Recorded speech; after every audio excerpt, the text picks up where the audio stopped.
मेरे दोस्तों, आप सभी को नमस्कार। आज मैं बात कर रहा हूं ऐसे पेरेंट्स से जिनके बच्चे इस समय कॉलेज में पढ़ रहे हैं या एडमिशन ले रहे हैं, और उन बच्चों से भी जो स्थिति में है। मेरे दोस्तों, भारत इस समय विश्व में नंबर 1 पर है जनसंख्या के मामले में, और ये जनसंख्या 2060 तक लगातार बढ़ती रहेगी। मेरे दोस्तों, अगर आप इस बात से को नहीं जानते कि AI 2024 से 2030 के बीच में किस तरीके से नौकरियों को प्रभावित करेगा, तो आप एक ऐसे मकान के अंदर रह रहे हैं जहां पर एक भी सूरज की किरण नहीं आती। आप खुले आसमान के अनुभव को समझ ही नहीं पा रहे।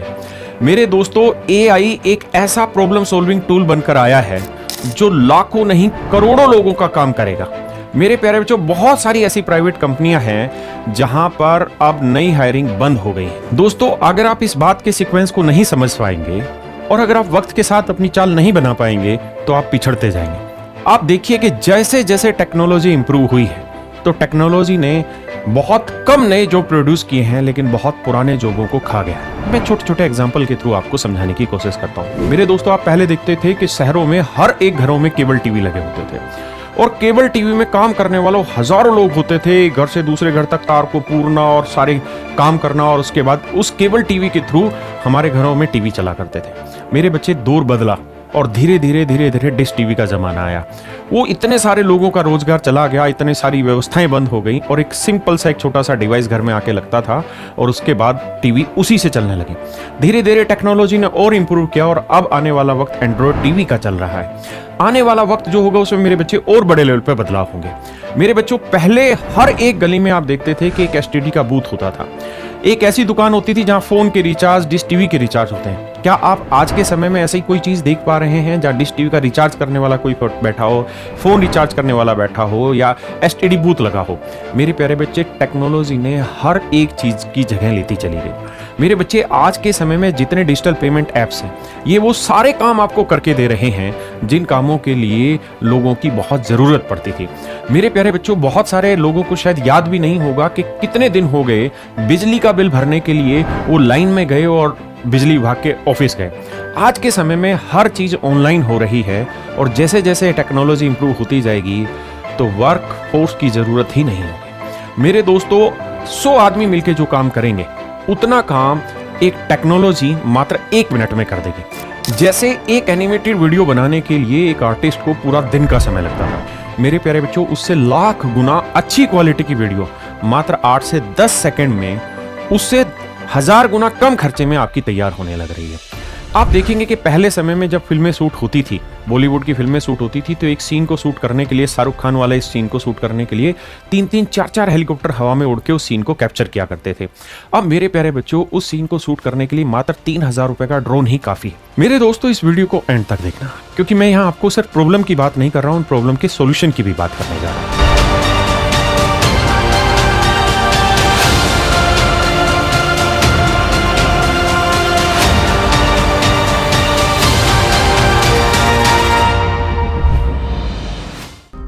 मेरे बच्चे, सबसे पहली चीज आप ये समझिए कि जो चीज आप ग्रेजुएशन में पढ़ने जा रहे हैं, सच मायने में उसका आपकी प्राइवेट जॉब में कहीं कोई इस्तेमाल नहीं। अगर आप, मेरे प्यारे बच्चों, फिजिक्स पढ़ने जा रहे हैं, तो उस फिजिक्स का आपकी प्राइवेट जॉब में डायरेक्ट रूप से कहीं पर भी कोई इस्तेमाल नहीं होगा। अगर आप, मेरे बच्चे, हिस्ट्री पढ़ने लग रहे हैं अपनी ग्रेजुएशन में, तो उस हिस्ट्री का प्राइवेट जॉब में कोई यूज नहीं होना।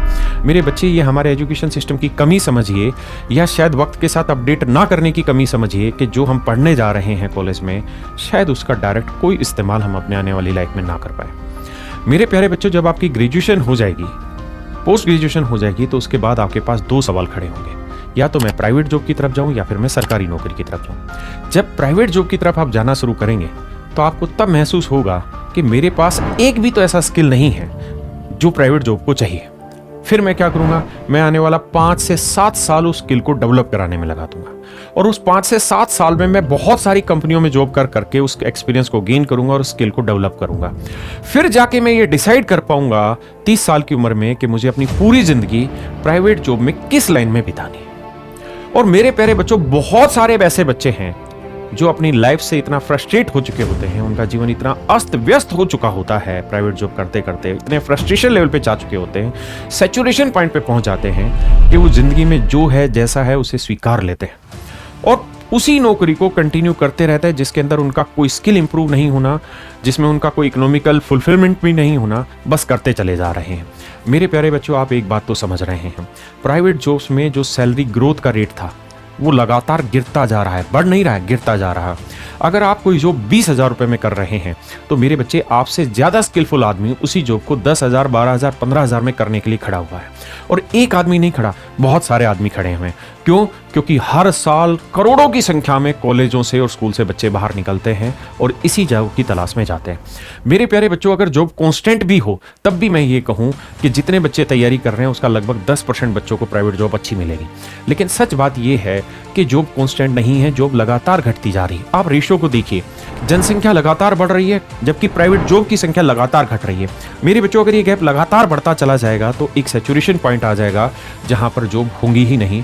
और शायद अगर आप तरीके से समझें इस बात को और अपने आस पड़ोस के एग्जाम्पल को देखें तो शायद 2024 से 30 में आप उस सैचुरेशन पॉइंट पे होंगे और आपके पड़ोस में बहुत सारे ऐसे लोग होंगे जो इस सैचुरेशन पॉइंट पर होंगे। मेरे बच्चे, या तो अपने स्किल को डेवलप करिए, एआई में इतना गंदे तरीके से कूद पड़िए कि आपको धीरे धीरे एआई के युग के अनुसार आप अपने आप को बदलते जाएं और प्राइवेट जॉब के लिए जो स्किल चाहिए उस स्किल को अपने अंदर तैयार कर लें। दूसरा मेरे प्यारे बच्चों, जो आप ग्रेजुएशन के बाद सरकारी नौकरी की तैयारी करने जा रहे थे या कुछ टाइम 2 साल 3 साल प्राइवेट नौकरी करने के बाद फिर से सरकारी नौकरी की तैयारी करने जा रहे थे, वो मेरे प्यारे बच्चों आज से ही शुरू करिए। मेरे प्यारे बच्चों, मैं अभी आपको सरकारी नौकरियों के बारे में डिटेल में बता रहा हूं, फिर एक अगली वीडियो में प्राइवेट जॉब्स के बारे में डिटेल में बात करें। मेरे दोस्तों, सरकारी नौकरियां कुल मिला के अगर हम कैटेगरी वाइज बांटे तो 3 नौकरियों में बांट सकते हैं। पहला है मेरे प्यारे बच्चों सेंट्रल गवर्नमेंट की जॉब, दूसरा है बैंकिंग की जॉब और तीसरा है स्टेट गवर्नमेंट की जॉब। स्टेट का मतलब हुआ जैसे उत्तर प्रदेश सरकार है तो उत्तर प्रदेश सरकार में उत्तर प्रदेश पुलिस भी है, सिविल विभाग भी है। तो जितनी स्टेट में जॉब निकलती है सरकारी वो, जितनी सेंटर में जॉब निकलती है वो, और जितनी बैंकिंग में जॉब निकलती है वो। मेरे प्यारे बच्चों, आप ये बात भी बहुत अच्छे से जानते हैं कि आज के समय में बैंकिंग की जॉब का वो चार्म नहीं रहा। उसका कारण यह है कि बैंकिंग की जॉब में जब आप नौकरी करते हैं तो आपको एक किस्म से सेल्समैन की तरह ट्रीट किया जाता है और आपके ऊपर इतना वर्कलोड होता है कि आप बहुत बार ऐसा महसूस करते हैं कि इससे बढ़िया तो प्राइवेट जॉब थी। तो मेरे बच्चे, मैं बैंकिंग सेक्टर को बहुत अच्छा नहीं मानता, इसे हटा रहा हूं और आने वाला वक्त भी मैं आपको समझा दे रहा हूं बैंकिंग सेक्टर का अच्छा नहीं होने वाला है। मैं बात कर रहा हूं 2 नौकरियों पे, सेंट्रल गवर्नमेंट की, स्टेट गवर्नमेंट की। सेंट्रल गवर्नमेंट के थ्रू जो मेरे प्यारे बच्चों सिलेक्शन होता है उसे मैं 3 हिस्सों में बांटता हूं, एक रेलवे, एक एसएससी जिसे हम स्टाफ सिलेक्शन कमीशन कहते हैं और एक यूपीएससी। सबसे पहले मैं बात करता हूं मेरे प्यारे बच्चों रेलवे की। रेलवे में आप जानते हैं बहुत बड़े लेवल पे प्राइवेटाइजेशन होने लग रहा है। रेलवे में एक डिपार्टमेंट है रेलवे पुलिस फोर्स, आरपीएफ बोलते हैं। 2018 में आखिरी वैकेंसी आई थी, उसका 2024 में वैकेंसी आई है। आप देख रहे हैं इतने लंबे टाइम बाद वैकेंसी आ रही है। रेलवे में टिकट कलेक्टर की वैकेंसी होती है, असिस्टेंट लोको पायलट की वैकेंसी होती है, टेक्निकल एंट्रीज की वैकेंसी होती है। तो रेलवे भी बहुत सारी गवर्नमेंट जॉब्स प्रोवाइड करता है, लेकिन यहाँ पे जॉब की जो फ्रीक्वेंसी है, जो टेन्योर है, यानी एक एग्जाम वैकेंसी आई उसके अगले साल दूसरी वैकेंसी आए, ऐसा संभव नहीं है, यहाँ बहुत टाइम लगता है। बचते हैं मेरे प्यारे बच्चों 2 बोर्ड, एक है स्टाफ सिलेक्शन कमीशन और दूसरा है यूनियन पब्लिक सर्विस कमीशन। मेरे प्यारे बच्चों, यूपीएससी जो वैकेंसी कंडक्ट कराता है वो ए ग्रेड जॉब्स की होती हैं और जहां पे बहुत टफ कंपटीशन होता है। मैं बात कर रहा हूं स्टाफ सिलेक्शन कमीशन जिसे हम एसएससी कहते हैं। मेरे प्यारे बच्चों, एसएससी एक ऐसा बोर्ड है जो इस समय भारत में सबसे विश्वसनीय बोर्ड में से एक है। इसका कोई एक सिंगल एग्जाम भी पिछले कई सालों से कोई लीक नहीं हो रहा। एग्जाम का रिजल्ट मात्र 8 से 9 महीने में पूरे सिलेक्शन प्रोसेस को कंप्लीट करा देते हैं। लगातार वैकेंसी आ रही है, कैलेंडर फिक्स है कि इस साल में इन महीनों में वैकेंसी आएंगी, इन महीनों में एग्जाम होगा और इस समय पे आपका फाइनल रिजल्ट आ जाएगा। मेरे प्यारे बच्चों, अगर हम एसएससी की बात करें तो एसएससी में सबसे लोअर लेवल पे जो वैकेंसी आती है उसे बोलते हैं मल्टीटास्किंग स्टाफ, एमटीएस। इसमें जो जॉब क्वालिफिकेशन चाहिए वो 10th क्लास चाहिए। उसके बाद आती है मेरे प्यारे बच्चों सीएचएसएल, जिसे हम बोलते हैं combined higher secondary level exam. इसमें मेरे बच्चों 12th पास चाहिए और इसमें जो सिलेक्शन होते हैं वो असिस्टेंट पोस्ट पे होते हैं, एलडीसी होते हैं, लोअर डिवीजन क्लर्क होते हैं। तीसरी जो वैकेंसी आती है मेरे बच्चे वो आती है सीपीओ, जिसके अंदर बहुत सारे जो सेंट्रल गवर्नमेंट फोर्सेज हैं उनके अंदर सब इंस्पेक्टर की पोस्टें फिल की जाती है, चाहे वो दिल्ली पुलिस हो, चाहे वो बीएसएफ हो, चाहे वो सीआरपीएफ हो, चाहे एसएसबी हो, चाहे वो आईटीबीपी हो, चाहे वो सीआईएसएफ हो जो मेट्रो की सिक्योरिटी करती है, आपको दिखाई देगी। और मेरे बच्चे, चौथा पार्ट जो आता है वो आता है एसएससी सीजीएल, जो सबसे क्रीम पोस्ट है और जिसको हम मिनी आईएएस भी बोलते हैं, कंबाइंड ग्रेजुएशन लेवल एग्जाम। मेरे प्यारे बच्चों, चाहे आप एयरपोर्ट पे कस्टम इंस्पेक्टर को देखें, चाहे आपके घर पे जीएसटी की रेड मारने वाला जीएसटी इंस्पेक्टर देखें, चाहे इनकम टैक्स का नोटिस भेजने वाला इनकम टैक्स इंस्पेक्टर देखें, या किसी भी मिनिस्ट्री में मेनली काम करने वाला असिस्टेंट सेक्शन ऑफिसर देखें, या फिर विदेश मंत्रालय में बैठा हुआ, मिनिस्ट्री ऑफ एक्सटर्नल अफेयर में या भारतीय दूतावास में बैठा हुआ आदमी असिस्टेंट सेक्शन ऑफिसर को देख लीजिए। ये जितनी भी क्रीम पोस्टें हैं मेरे प्यारे बच्चों, ये सारी ही पोस्टें आपको मिलती हैं कहां से? एसएससी सीजीएल से। तीसरे बोर्ड की बात करते हैं मेरे प्यारे बच्चों, जिसे हम यूपीएससी कहते हैं। यूपीएससी के थ्रू बहुत सारे अलग अलग वैकेंसीज आती हैं। जैसे सबसे पहली वैकेंसी जो सबसे मेन है, जिसके लिए आप यूपीएससी को जानते हैं, सिविल सर्विस, जिसमें आईएएस सेलेक्ट होते हैं, आईपीएस सेलेक्ट होता है और अलाइड सर्विस में सिलेक्शन होता है। दूसरी मेरे प्यारे बच्चों, यहाँ पे असिस्टेंट कमांडेंट जो डिफेंस फोर्सेज में सिलेक्शन होता है वो यहाँ से जाते हैं। मेरे प्यारे बच्चों, एनडीए और सीडीएस 2 एग्जाम होता है, जिसमें आर्मी में, एयरफोर्स में और नेवी में यहीं से ऑफिसर सेलेक्ट होते हैं। मेरे प्यारे बच्चों, इन सारे ही एग्जाम में मोटा मोटा खाका खींचा जाए तो मैं बात कहूंगा कि इन सारे ही एग्जामों में 4 सब्जेक्ट पूछे जाते हैं: मैथ, इंग्लिश, रीजनिंग, जीएस। मेरे बच्चे, अगर हम एसएससी की बात करें तो सारे ही एग्जाम में, चाहे वो एमटीएस हो, चाहे सीएचएसएल हो या सीपीओ हो या सीजीएल हो, सभी में ये 4 सब्जेक्ट पूछे जाते हैं: मैथ, इंग्लिश, रीजनिंग, जीएस। मेरे प्यारे बच्चों, ये ऐसे सब्जेक्ट हैं जिनकी आपको रेलवे में भी जरूरत पड़नी है, जिनकी आपको एसएससी में भी जरूरत पड़नी है, जिनकी आपको यूपीएससी में भी जरूरत पड़नी है, और एक और स्तंभ जिसे हम स्टेट गवर्नमेंट जॉब कहते हैं, वहां पर भी इन 4 सब्जेक्ट की आपको जरूरत पड़नी है मेरे प्यारे बच्चों। एसएससी का जो सिलेबस है वो डिफाइन है। मात्र 8 से 9 महीने लगातार आप तैयारी करते हैं, पूरा दिन देते हैं, तो 8 से 9 महीने की तैयारी में आपका आराम से सिलेक्शन हो जाएगा। मेरे प्यारे बच्चों, अगर आप यूपीएससी की सोच रहे हैं तो यूपीएससी एक ऐसा अंधा कुआं है जिसमें लाखों बच्चे जा चुके हैं, रीलों से, फिल्मों से, वेब सीरीज से मोटिवेट होकर यूपीएससी की तैयारी की तरफ बढ़ जाता है। लेकिन अगर आप एवरेज उम्र देखेंगे तैयारी की वहां पे, या एवरेज टेन्योर देखेंगे तैयारी का, तो मेरे बच्चे 6 से 7 साल एवरेज बच्चा वहां पे स्पेंड कर रहा है सिलेक्शन के लिए। 6 साल तक अपने आप को मोटिवेट रखना और लगातार तैयारी करते रहना, तब जाके यूपीएससी में सिलेक्शन होता है। मेरे प्यारे बच्चों, अगर हम यूपीएससी में सिलेक्शन का क्राइटेरिया देखें तो यूपीएससी में आप ये देखिए कि 150 से 200 आईएएस की पोस्टें होती हैं और लगभग 12 से 13 लाख के आसपास बच्चे फॉर्म भरते हैं। और एक और सबसे बड़ी समस्या है, यूपीएससी में हर साल 10 लाख नया बच्चा तैयारी करने आता है, लेकिन जो पुराना है वो जाता नहीं है। वो भीड़ लगातार बढ़ती रहती है और ये गुब्बारे के अंदर की जो हवा है लगातार बढ़ती रहती है। इसीलिए यूपीएससी का कंपटीशन सबसे टफ है। मेरे प्यारे बच्चों, यूपीएससी सबसे बेहतरीन पोस्टों में से एक पोस्ट है सिविल सर्विस, इसमें कोई दो राय नहीं।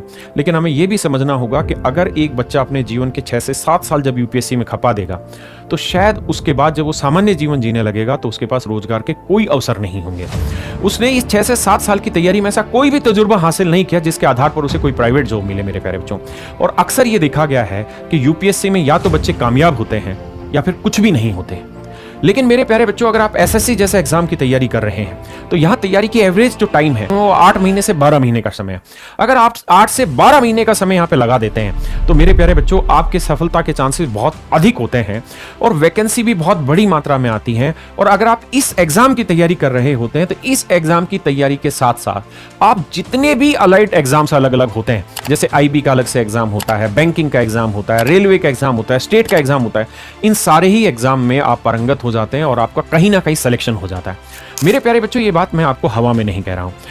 हजारों नहीं लाखों बच्चे ऐसे हैं जिनको मैंने पढ़ाया और जिनका सिलेक्शन हुआ। मेरे प्यारे बच्चों, मैं एक टीचर हूं और कैरियर ऐप पर मैं मैथ की क्लासेस लेता हूं। 2012 से मैं कंपटीशन के एग्जाम की तैयारी करा रहा हूं और मैं खुद भी एक्साइज इंस्पेक्टर भारत सरकार में सेलेक्ट हुआ हूं, जिसे हम जीएसटी इंस्पेक्टर के नाम से जानते हैं। मेरे प्यारे बच्चों, मैं आपको ये जो बात कह रहा हूं कि 8 से 12 महीने में आपकी तैयारी बहुत चरम सीमा पे होगी और आपका सिलेक्शन किसी न किसी सरकारी नौकरी में होगा। और ये वो एक स्टैंड होगा जहां पर आप खड़े होकर यूपीएससी का सपना देख सकते हैं और यूपीएससी की तैयारी कर सकते हैं। आप यूपीएससी में 2 साल, 3 साल, 4 साल खपा सकते हैं। क्यों? क्योंकि आपके पास एक सरकारी नौकरी पहले से है जो आपको कभी डिप्रेस नहीं होने देगी, कभी गिरने नहीं देगी। और आप उस एक अंधे कुएं में नहीं गिरेंगे जहां बच्चा या तो कामयाब है या कुछ नहीं है। आप कुछ ना कुछ जरूर होंगे। और मेरे प्यारे बच्चों, ये बात मैं अपने अनुभव से कहने लग रहा हूं। लेकिन मैं आप कॉलेज वाले बच्चों से ये बात इसलिए कह रहा हूं कि आप 8-9 महीने लगातार मत दीजिए इस लाइन को। आप अपनी कॉलेज की जो पढ़ाई कर रहे हो करते रहिए। लेकिन इन पेरेंट्स से मेरी सबसे रिक्वेस्ट है, आप अपने बच्चे को एक चीज कहिए कि रोज की रोज आपको 2 घंटे कंपटीशन की तैयारी को देना ही देना है। मेरे आदरणीय अभिभावकों, मैं आपसे एक बात कहता हूं, आप देसी भाषा को समझिए। अगर आज के समय में कोई भी बच्चा असिस्टेंट सेक्शन ऑफिसर की पोस्ट पे सीजीएल के थ्रू सेलेक्ट होता है, या जीएसटी इंस्पेक्टर सेलेक्ट होता है, या इनकम टैक्स इंस्पेक्टर सेलेक्ट होता है, या किसी भी इंस्पेक्टर पोस्ट पे सेलेक्ट होता है, तो उसकी जो आधारभूत तनख्वाह है, जो पहले दिन जो उसको तनख्वाह मिलनी है, वो लगभग 75-80 हजार रुपए आज के समय में पहली तनख्वाह है। यहां पर मेरे प्यारे बच्चों, मैं आपको कुछ चीजें रिकमेंड करना चाहता हूं। मेरे बच्चों, मैं आपसे कहूंगा कि जो 4 सब्जेक्ट हैं, मैथ, इंग्लिश, रीजनिंग, जीएस, ये 4 ऐसे सब्जेक्ट है जो हर कॉम्पिटिटिव एग्जाम में पूछे जाने हैं। चाहे आप सिविल सर्विस की तैयारी कर रहे हो, या आप क्लर्क की तैयारी कर रहे हो, या चपरासी की तैयारी कर रहे हो, या फिर सिपाही की तैयारी कर रहे हो, या इंस्पेक्टर की तैयारी कर रहे हो। मेरे प्यारे बच्चों, मैं आपको एक सलाह और देना चाहूंगा। आप गवर्नमेंट जॉब की तैयारी किसी भी रूप में ऑफलाइन क्लासेस में मत जाइए। देखिए, आपने अभी एक रिसेंट में घटना सुनी होगी राजेंद्र नगर में, जहां 3 बच्चे पानी भरने के कारण अपने जीवन से हाथ धो बैठे। मेरे प्यारे बच्चों, ऐसी घटना केवल यही नहीं है, लगातार हर 2 महीने में आपको एक घटना मिलेगी। और कितने ऐसे बच्चे हैं जो अपने आप में अपने शरीर का और अपने भविष्य का नुकसान करते थे। मेरे दोस्तों, वक्त है ऑनलाइन क्लासेस को अपनाने का। बेहतरीन फैकल्टी, बेहतरीन फीस। मेरे बच्चे ऑफलाइन कोचिंग की जो फीस होती है वो 2.5-2 लाख रुपए फीस होती है। एसएससी जैसे एग्जाम की भी 50-60 हज़ार रुपए ऑफलाइन में फीस लेते हैं, जबकि ऑनलाइन में यही फीस मात्र 2,000 रुपए, 1,900 रुपए है, 1,500 रुपए है, 1,200 रुपए है, 900 रुपए है, 500 रुपए है। मेरे प्यारे बच्चों, सस्ती फीस, बेहतरीन फैकल्टी, पढ़ाने का तरीका कितना बेहतरीन, चीजें प्रोवाइड करने का कितना बेहतरीन तरीका। मेरे दोस्त, आप ऑफलाइन क्लास में पढ़ रहे हैं, आपको कोई क्लास समझ नहीं आई, टीचर ने ऑफलाइन में पढ़ाया, आप घर चले गए, भूल गए, बात खत्म, फिर कैसे उसको रिकैप करेंगे। लेकिन ऑनलाइन क्लास में क्या होता है कि जो टीचर पढ़ा रहा होता है वो वीडियो आपके पास अगले 2 साल तक सेव रहती है। आप उस वीडियो को अनगिनत बार देख सकते हैं, अपने अकॉर्डिंग उसकी स्पीड डिसाइड कर सकते हैं कि आप उसको 2x स्पीड से देखेंगे, 3x स्पीड से देखेंगे। मेरे प्यारे बच्चों, सब कुछ एक चीज टेक्नोलॉजी के थ्रू आपको बहुत आसान भाषा में समझाई जा रही है। आपको प्रैक्टिस के क्वेश्चन मिलते हैं, आपका डाउट का सोल्यूशन होता है। मेरे प्यारे बच्चों, आपको क्लास नोट्स यहाँ बना के दिए जाते हैं। एक चीज आपके सिलेक्शन के लिए जो जरूरी है वो हम यहाँ प्रोवाइड कराते हैं। मेरे प्यारे बच्चों, इस कड़ी में मैं आपको यहाँ सुझाव देना चाहूंगा कि कैरियर ऐप पर हम 4 कोर्सेज लेकर आ रहे हैं। पहला कोर्स है मेरे प्यारे बच्चों मैथ स्पेशल, जो कि मैं खुद पढ़ाता हूं, और लाखों बच्चे ने जिन्होंने सिलेक्शन लिया है। आपके आस पड़ोस में कोई भी सरकारी नौकरी में है तो आप उससे मेरा नाम पूछिए, वो बताएगा कि मैंने उसकी जर्नी में कितनी मदद की है। मेरे प्यारे बच्चों, मैं मैथ स्पेशल बैचेस को 2 तरीके से अनाउंस करते हैं। या तो हम सारी की सारी क्लासेज एक साथ रिकॉर्डेड फॉर्मेट में आपको दे देते हैं कि आप जब चाहें, जितनी स्पीड में चाहें, जो सब्जेक्ट या जो टॉपिक आप देखना चाहें उस टॉपिक को देखें। या फिर मेरे प्यारे बच्चों, दूसरा तरीका है कि जो मेरा लाइव बैचेज आता है उसमें डेली जो 1.5 घंटे की क्लास रहती है, आप उस लाइव बैच में रोज मेरे साथ पढ़ें। जरूरी नहीं है कि आपका समय उस लाइव बैच के साथ अटैच हो, आप 24 घंटे में उस क्लास को किसी भी समय देखें। वो 2 साल तक वीडियो आपके फोन में रहेगी। आप जब चाहें मल्टीपल टाइम उस वीडियो को देख सकते हैं, अपनी स्पीड के अकॉर्डिंग देख सकते हैं, अपने समझने के स्तर के अनुसार उस वीडियो को देख सकते हैं। और मेरे प्यारे बच्चों, इन बैचेस की जो फीस है, वीओडी कंप्लीट वीडियो अगर आप एक साथ लेते हैं तो मेरे बच्चे उसकी फीस है मात्र 999 रुपए, और अगर आप लाइव बैच लेते हैं तो इसकी फीस है मात्र 1399 रुपए मेरे बच्चे। और यहां आपको प्रैक्टिस बैच फ्री मिलता है मेरे प्यारे बच्चों, डाउट सेशन फ्री मिलता है, डेली कैलकुलेशन बूस्टर आपको फ्री मिलता है। मेरे प्यारे बच्चों, हम ऑनलाइन में टेक्नोलॉजी के पीक पर हैं, और मेरे बच्चे, हम रोज शाम को जो दिन में पढ़ाया उसको आपसे सुनते हैं एक टेस्ट के माध्यम से, और वहां हम एक टेस्ट लेते हैं लाइव, जहां आप अपना फीडबैक देते हैं, हर सवाल का आंसर देते हैं, और उससे आपको पता चल पाता है कि बाकी बच्चों की तुलना में आपकी तैयारी किस स्तर पर है। ऐसे ही मेरे प्यारे बच्चों, रीजनिंग भारत में सबसे ज्यादा सिलेक्शन देने वाला कोई टीचर है तो वो है अरुण सर।